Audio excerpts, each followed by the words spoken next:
All right, today we're doing something a little different. We're not just going to read a text, we're going to investigate it. I'm going to show you how to become a kind of textual detective, someone who can find all the hidden truths that are hiding just beneath the surface of anything you read. I want you to think about something. Every time you read, you see the words on the page, right? But what if that's just the most obvious part of the story? I mean, what is the real meaning, the juicy stuff, is actually hidden just out of sight? And this is where our big idea for today comes in. It's all about the iceberg analogy. The part of the iceberg you can see above the water, that's the explicit evidence, the facts, the quotes, the stuff the author tells you straight up.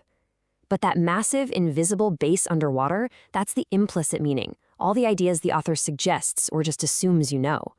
Our mission as detectives is to see that whole thing. Okay, so how do we actually do that? How do we see what's lurking underwater? Well, first things first, we need the right tools for the job.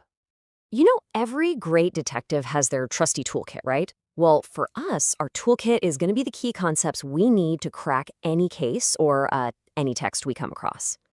Okay, let's look inside. First up, textual evidence. Think of these as the clues at the crime scene, the direct quotes, the facts, the fingerprints. Next, inference. This is your aha moment. It's your theory of the case, what you figure out based on those clues. Then we have assumption.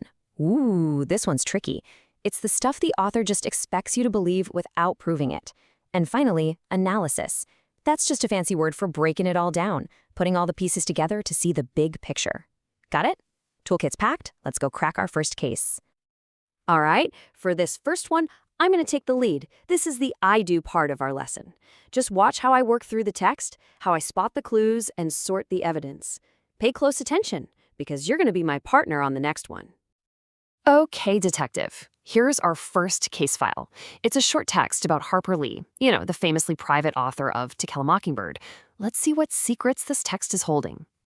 Now, let's look at our first piece of evidence here. This first sentence seems pretty straightforward, right? But a good detective never takes anything at face value. We have to ask, what kind of evidence is this? Is it a cold hard fact, an opinion, an assumption? Let's be precise. And this, my friends, is where the real detective work begins. That first clue about her name and dates in her book, that's a factual statement. You can look it up, it's verifiable. Easy.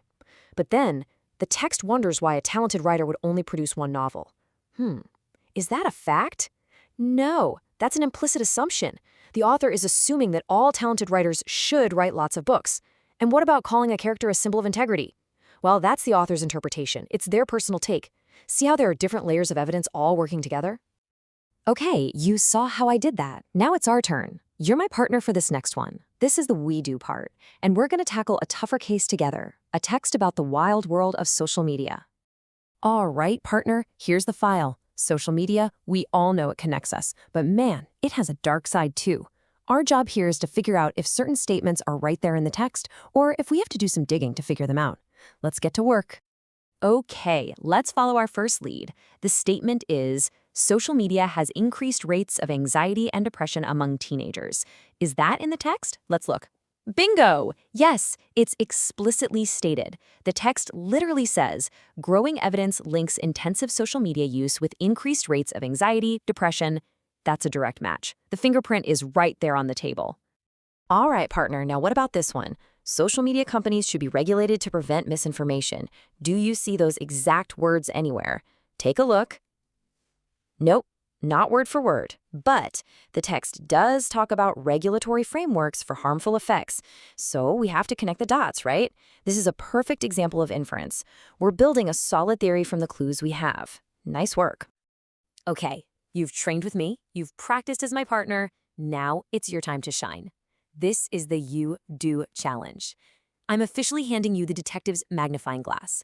Your final case, and it's a big one, the AI revolution. So here's your assignment. Analyze this text about artificial intelligence. Now, the author lays out both the good and the bad, the promise and the peril. Your mission is to dig deeper than the surface and figure out what the author truly believes. What's their core assumption here? Now, a great strategy for a case like this is to grab two different colored highlighters. With one color, you'd mark up all the evidence for AI's promise. Curing cancer, solving climate change, all that amazing stuff. And with the other color, mark all the peril, job losses, scary corporations taking over. When you separate the clues like that, the author's real argument starts to take shape. And after you've laid out all that evidence, you'll find this, the smoking gun, the author's conclusion. They basically say, the path forward isn't blind optimism, but it's not paralyzing fear either. Their core belief, the big secret you were hired to uncover, is that we need a balanced, careful approach. Case closed. And just like that, you did it. You examined the clues, you built it theory, you uncovered the author's hidden beliefs. You've totally mastered the tools. I'd say you've earned your badge. You are now a fully commissioned textual detective. So, I'm going to leave you with this question. You now have the skills. You can see the whole iceberg in pretty much anything you read. So the next time you open a book or an article or even just scroll through your feed, remember your training. Look past the obvious and ask yourself, what hidden meaning will you uncover?